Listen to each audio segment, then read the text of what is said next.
Back for another Christmas date night. Ho, ho, ho.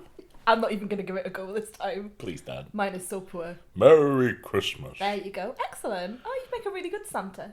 I think I would. Yeah, I think you would. Without being too cocky, I think I'd be a I good was Santa. just thinking, just pick up yourself there. Yeah. That's my plan. Make an excellent Santa. Do you know what we're watching tonight? No, honey, I have no idea. I think it's going to be... my instinct is going to be something weird. Because that's what you always bring to date night. You bring these weird black and white, old school things. I realise it's not weird. They're just traditional.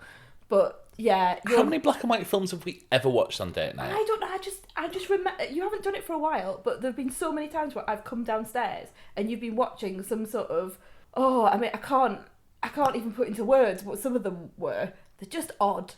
But yeah. So now I'm just probably not going to pick like something about the Afghan war for Christmas. Well, yeah, one not just odd, but also like deeply troubling as well. This is a Christmas podcast. Yeah, I know, but you did make me go and see It's a Wonderful Life once, and I think that's very traumatic as well. Well, and black and white. Woohoo! Not on the podcast though. Okay. This isn't a black and white film. Excellent. Is it old? No. Oh, maybe I'm wrong then. This is a film from last year. From last year? Yes. Oh, you're going to make me watch Klaus. We're watching Klaus. Oh no, I'm going to cry. I don't want to watch Klaus. I've purposefully avoided it because you said it really, got you. I don't think it'll affect you anywhere near the way it affected me. Is that because I have a cold, stony heart? Because you are a robot who has no emotions. Yeah, that's right. Yes. Yeah. Okay, right. So it's a film not in the English language, isn't it?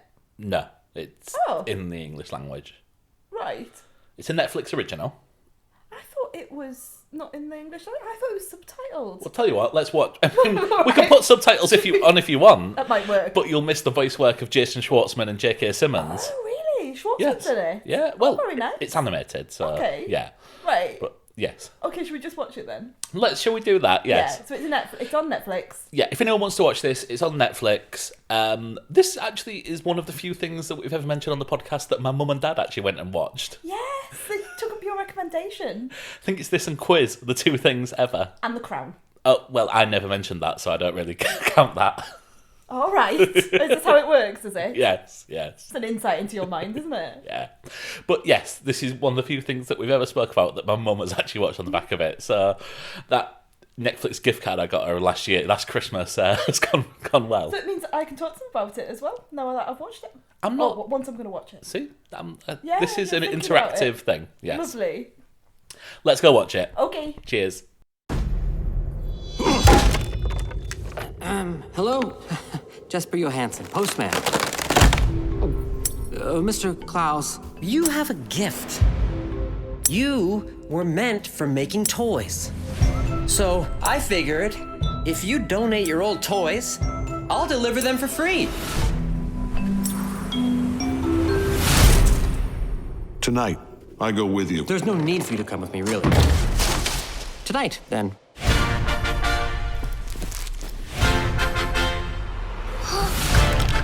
Our cousin told us if we write a letter to Mr. Klaus, he'll make us a toy.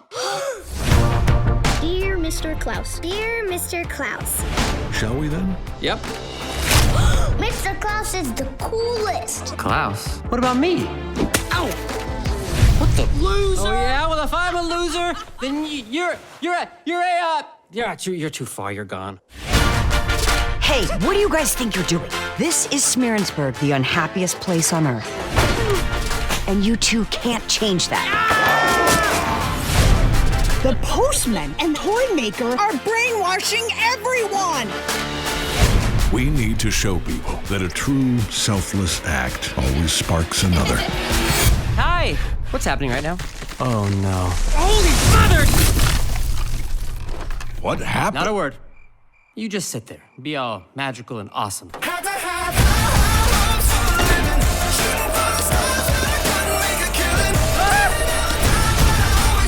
Jesper, we're doing it. Let's go. Wait. Time out. Really? That's how you laugh?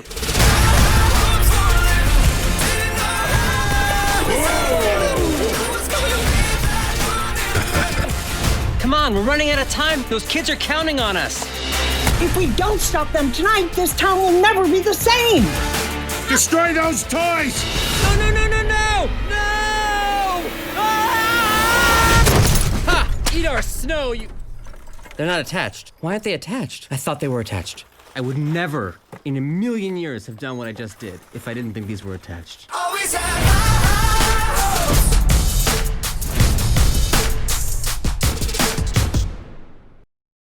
That's it. I'm cancelling date night. No more date night. It was good while it lasted. Bye, everyone. So, what are your initial spoiler-free thoughts? My initial spoiler-free thoughts are, I don't want you to pick any more films because they make me cry. All the films that you pick. I picked an 80s hardcore corporate classic and you pick this beautifully animated, heartwarming piece of film. Yeah, Beautiful. what a bastard. I know. Awful. Yeah, it's just lovely, isn't it? Yeah. Traditionally animated as well, so not the usual over glamorized Disney-esque Pixar-y. Not that I'm saying there's anything wrong with that, but this feels very, I'm like rubbing my fingers together, it just feels really quality, doesn't it? So there is certainly computer animation involved in this, but it harks back to the beginnings of animation. It's set in the past at some point, and to look at a frame is to look at something that looks like there's layers of it, and you can almost feel them moving, almost like a cardboard animation sheet. Yeah, like a 3D, like things in front, things at back, and almost like an old school Christmas card that you would open up, like concertina style, and you would see things at the back and the front and the middle. Yeah. I think this is one of the most stunningly animated films I've seen, and that includes Pixar films and things like that. I think it's beautiful. Should we just say spoilers for Klaus? Yeah, sorry, I've got all about that in my madness. Spoilers for 2019 film Klaus. If you've not seen this, you can probably tell this tugged at some heartstrings that I didn't even realise were there. Yeah. It's got the highest recommendation from me, so it's on Netflix. It's just over 90 minutes. Get your hankies ready. Yes, But also, are we going to go into spoilers? Well, it's something. Yeah. I was just about to say, but also really funny as well. Not just sad, not just sad. Actually, I spent probably the first half of it laughing. Oh, you did? Yeah, just all the time. Because with animation as well, it's so clever, isn't it? There are references. It's very cine literate. It's almost like a horror film to begin with. Oh, there are some really dark moments. So, like, if in case anyone is listening, who the story is that Jesper. Oh, I want to call him Jasper, but it's Jesper, isn't it? Yeah, Jesper. Is a trainee postman who is flunking out. His dad is the head postman. Yeah. So he's sent as a punishment. He's sent as punishment to an island in Scandinavia called Smirensburg. Yes, possibly. Something like that. Yeah. I mean, they did say it over and over again in the film, but I've still got it wrong. Smirensburg. Oh, yeah, well done. Yay, hurrah. It's sent there to an island as almost as punishment, saying if you need to ramp up the post office to do 6,000 letters a year, otherwise you're getting cut off. No more silk sheets, no more personal butler. Yes. So he goes there and finds that this is a town at war with each other. There's two families who are, just for no reason that anyone can remember, fight with each other. Not constantly. At all like the Capulets and the Montagues, but also... Yeah. So he finds this woodsman who lives in the forest called Klaus. Funny enough. And sets a plan in place whereby kids in the town can send letters to Klaus and he will supply them with toys. Because Klaus lives on his own in the woods and Jesper has discovered that there are all these toys just sat there in his his spare... I wouldn't say like garage, but it's not a garage, is it? Because it's all lovely and wooden and beautiful and like the 1800s. But shed. In his shed. No, it's in his house. Yeah, but he's got a spare room full of toys, and they're just sat there collecting dust. And through means of magical, beautiful storyline telling, a letter gets to Klaus. And Klaus then gives the child a toy, and it all stems from there, doesn't it? And then it just becomes every child realises that if they write to Klaus, they can get a toy. When you say it's a bit dark and a bit horror, I mean, you do see people carrying bodies. Yeah, and then to dispose of. And going back into a house where you do that thing where you step backwards into the house, you just see their eyes, the whitesy eyes, and they go, shh. Yeah. There's child stabbing snowmen with carrots. But not just like in a sort of just really slowly with their eyes just open, and it's just placing these carrots, aka knives, just pushing them into and the snowman's melting, but like crying, and it's there's some real moments of horror. I stopped counting how many times you laughed during this, because I think sometimes it can be a hard sell for you, these films. And so, I was trying to keep a count so I could say, look, I heard, but you were laughing all the way through. And then the things that really made you laugh were Klaus goes on to deliver toys to more people. And through this, we see origin stories for some of Santa's myths. So, as Jesper is delivering one of the presents, he realises it's one of the kids that's been mean to him. So he takes back the present and leaves him a block of coal that he just saw by the thing. Yeah, you get a lump of coal if you're a naughty person. Yeah. And that set you off laughing as strong as anything I've seen. Yeah, and also just because Jesper's doing all of the work, Santa, in inverted commas, Klaus, isn't doing anything. He's not making the toys at this point, but he's made the toys, and he's outside the house, and Jesper is the one that's going down the chimney. Yes. And he's the one that's placing the toys in the child. So when he goes down the chimney and he sees that he's in the house of the child that's been mean to him, and previously these stockings have been out.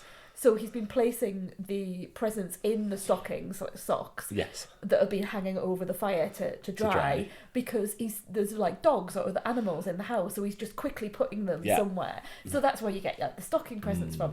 I love all the myth making, and I liked how that teamed up with the other themes in the film. So there's a particular scene where we get to see all of the battles that have gone on, the traditions between the two factions. So both of the factions are showing their young people scenes from history, from our own history, but say, look, here we are fighting here we are, they're going even back to like Battle of Hastings and things like that. It's clearly meant to be like that.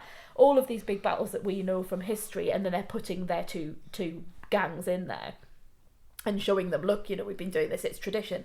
And there's really interesting idea of the myths that we tell, the stories that we tell, because both sides are saying that they won. Both sides are showing paintings which depict them as winning. Yes. So I think this idea of myth and this idea of storytelling and history and the way that we make up our own history and we tell our own stories, it's very interesting. Yeah, the other theme that comes with this is people helping each other.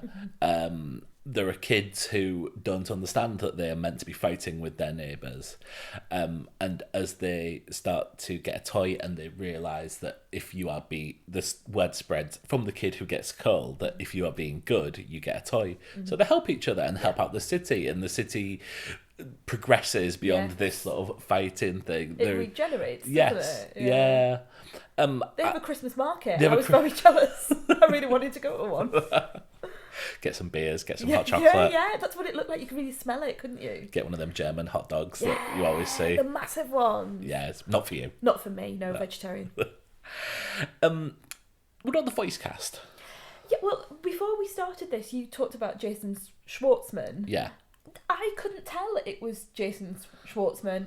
It was Rashida Jones that plays the school teacher. Yes. J.K. Simmons playing Klaus.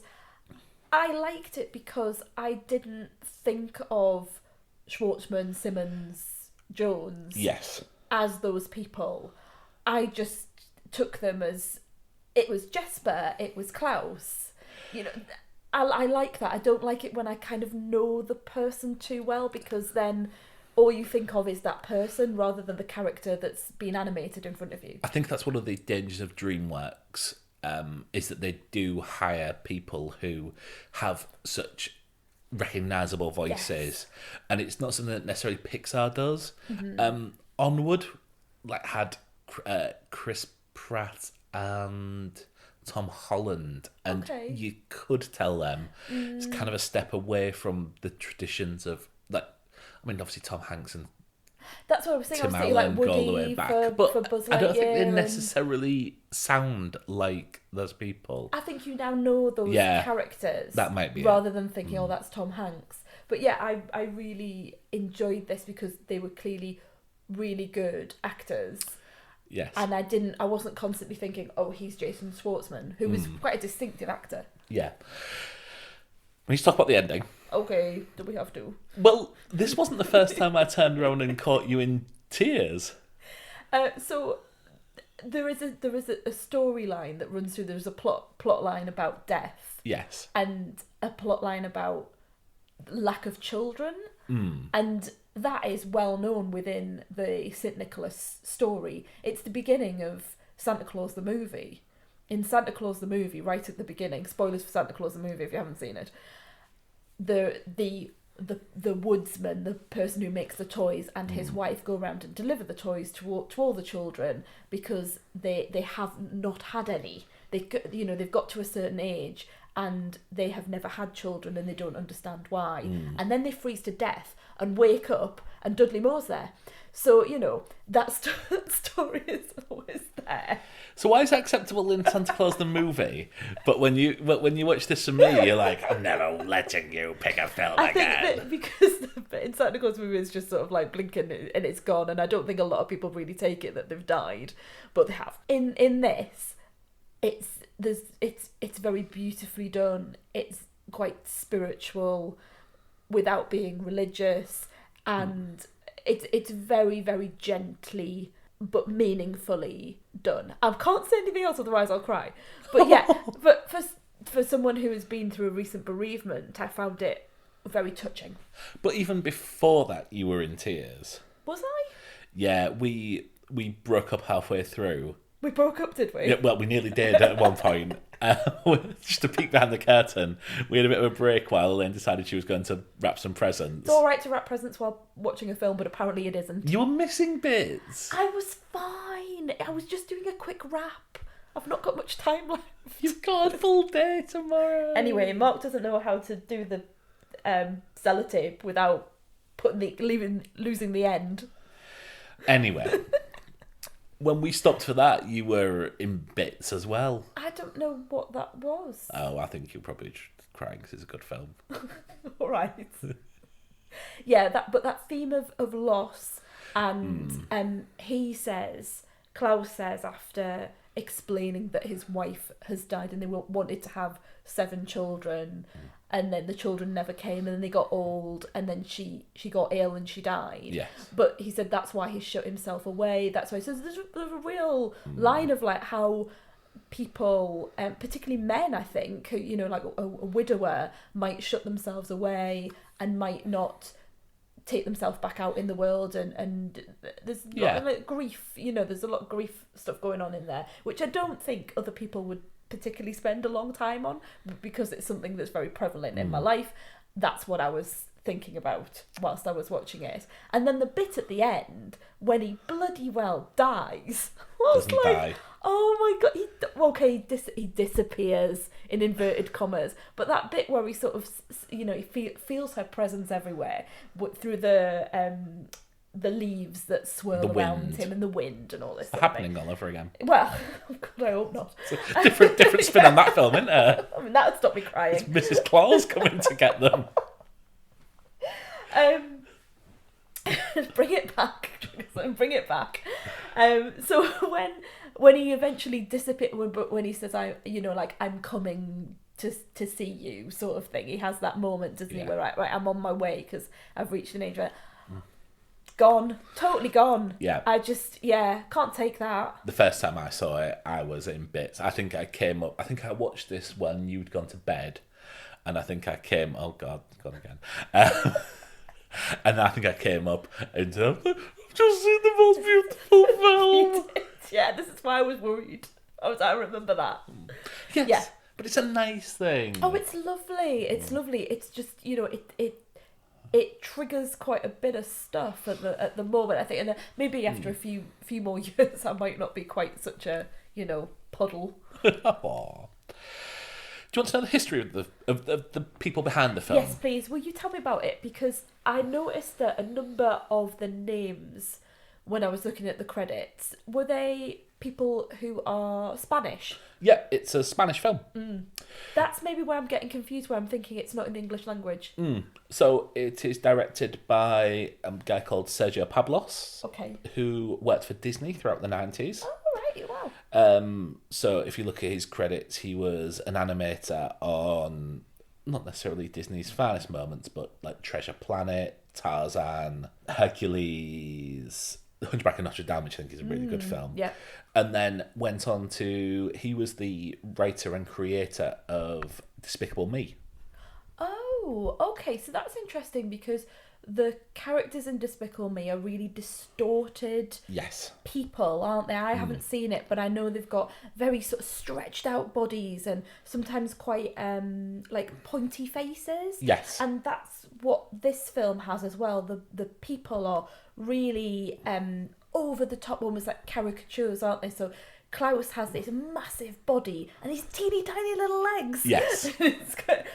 But Jesper is this incredibly like stretched out, almost like Inspector Gadget type, stretchy, And long arms, long if you look legs. at Gru, like Yeah, the shape of yeah. Gru, it's not Yes. entirely different. Yeah. And then, so obviously, I imagine if he was a writer on Despicable Me, he made a lot of money. Yeah. And he opened his own animation studio, and this is his first directing Wow. job. And it won lots of awards, didn't it? I remember that at the time because you were really going for it. You were sort of really behind it at awards season. It won loads of Annie Awards, which What are are they, the animation? animation awards. It was nominated for Best Animated Feature Film, where it lost at the Oscars, where it lost out to Toy Story 4. Oh. It's a better film than Toy Story 4. Okay, but, I've not seen Toy Story 5. You? Yes. Yeah. Yes. Oh yeah, you went on your own and there were loads of kids. I went on my own and it was full of... I thought if I go during the day, there won't be many kids there. Yeah. No, there'll just be preschool kids there All running around. who talk all the way through and are wondering why Woody and Buzz are saying different things to the film they've seen every year. It was when I saw them all coming in with their toys, I thought, oh no, this isn't going to be good. Yeah. I mean, it's not a bad film, but it's Okay. not as good as this. Okay. But this won the Best Animated Feature Film at the BAFTA Awards. Right, okay. One shout out for one of the cutest characters in film history. Is it the little girl? Yeah, so part of the film is, this is obviously set in Lapland, a part of like a fictionalized version of Lapland, and there is a tribe of Sami people who are the indigenous people. They're at the north of Scandinavia and Russia and things like that. She is one of the cutest. And she's like just a little girl that pops up all Yes. the time, speaking a language that Jesper and we can't understand. And he uses her as a therapist Yes. quite a lot. So she just talks to him, and we can kind of work out what she's saying, but also she could be saying all sorts to him, couldn't she? Like, and he is just like, oh, my dad doesn't understand me, and oh, what am I gonna do? And she's just chatting away to him. But eventually, she is the one, isn't she, who really brings him round from this idea of, I've got to get these letters, I'm going to use these kids to get these 6,000 letters, Yes. to actually providing her with a toy that brings her a lot of joy, and he gets to see the joy, and Klaus then says, oh yes, I know that look on your face. Yes. My wife used to say I had it, and that's when you have this lovely sort of breakthrough moment for him and for Klaus as well. No, you stop crying. Yeah, I'm fine, I've stopped now, that's fine. That's pretty much all I have to say on it. Yeah. If you haven't seen it, please watch it because it's just a beautifully animated film. And Yeah. I think this is a film that's very well respected. I mean, it's in the top two IMDb top 250 still. Okay. It's 175 there as we speak. So, Right, okay. but I've not heard many people outside of like film people talk about it. So it's sat on Netflix. Yeah. It's not necessarily on the front screen anymore. No. But it is well worth checking out. I think it will become a classic. I think this will build and build and build, and in years, it's not a film that's going to date Yeah. So you could see this in 10 years, and because it's set in, I think it's 1800s. Looking at the postal uniform, please don't look at me like that. But I just looked at the uniform. I thought, I think that's kind of 1800s. But yeah, I'll look it up afterwards. I hope it is. I hope I'm not being an idiot. But I think that's kind of where it's going. No one else is going to look this up. I know I will. But it's not gonna date. It doesn't look so modern that, you know, in 10 years' time it's just gonna look a bit weird. And the themes are absolutely there. I For, really, you know, really hope so. Worldwide themes. So yeah, wonderful. Do you want to give it a star rating? Well, it's a 5-star film for me. Wow. I know, yeah. Wow. It is. I can't think of anything, I can't think of any criticism. It's perfect length. It's only 90 minutes. It's got lovely, you know, all the acting. I can't, you know, there's no criticism for the acting. I think it's paced really well. The animation is beautiful. There's nothing stuff for the adults, stuff for the kids. Yeah. There's nothing I can say. It's got one of those songs that, you know, I think back in the day might have been sung by Kate Winslet, but yeah, it's got a song, hasn't it, attached to it. That's the one thing that I would criticise it for, is that when it finishes, it goes into one of those animation films. Yeah. No, I've never heard of this person. Okay. It's called Invisible, and it's by Zara Larsson. Now, I have heard of Zara Larsson, but I couldn't tell you who she is. Probably because she's had, like, a record out in the last 20 years. She's a Swedish singer. Right. Has she had any hits? Well, let's have a look. Has she been in the... Let's have a look and see if she's been in the hit parade. Oh. So she got to number 3 with Lush Life. Oh. I feel about 1,000,000 years old. Yeah, so do I. Number 5 with Never Forget You. Not that one. Ain't My Fault. I've not heard of any of these songs. No, nothing. Ruin My Life. It's a bit sad. It's our song. She's not done anything for a couple of years, but yes. Okay. That's good. not a reason. No, I don't mean good in like good. I mean good in like, right, okay, let's stop that now. She did a song with Tiny Temper as well. And one with David Guetta. You know how... Oh! I'll tell you how I know her. The song Heathen That We Know. Right. So she's the singer on Symphony by Clean Bandit. Oh, we know that. Yes. We know that. Wow. Yay. I mean, what the We're down with chances? the kids. The one song that I've heard of... When did that come out? 2001 or something? 2017. Oh, it's recent. Yes. Oh, and she's recently been at number 1 with Times Like... That's a member of Times Like These by the... Dave Grohl Band? Live Lounge All Stars. The Live Lounge All Stars. So clearly they must be doing Foo Fighters then. Yeah.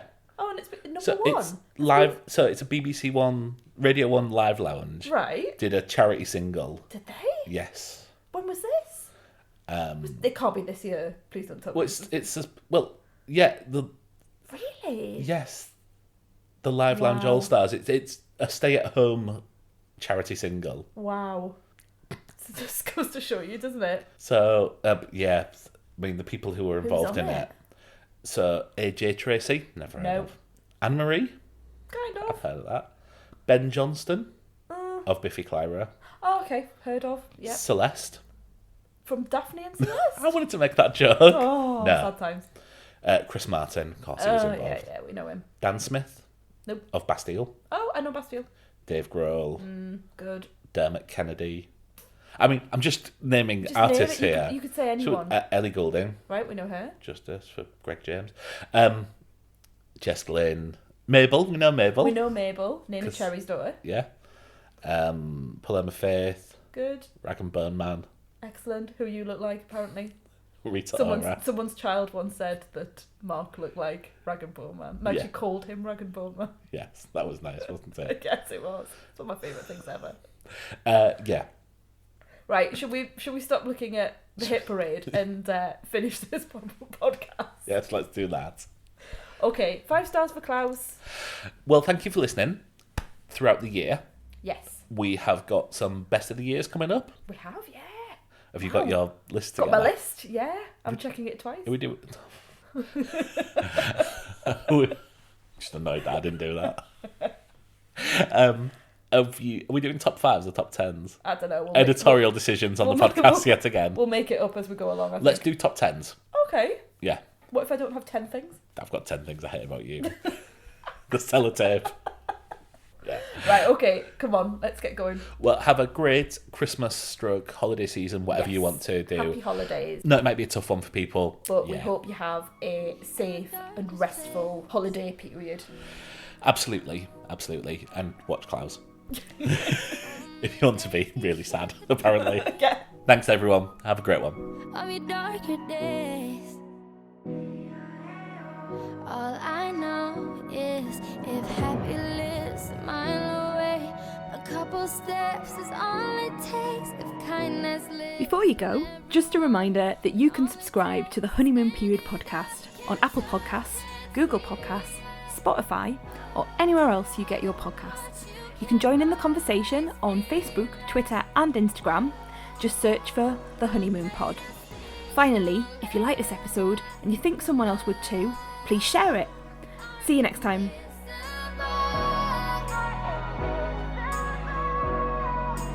How many words does it really take to make a change?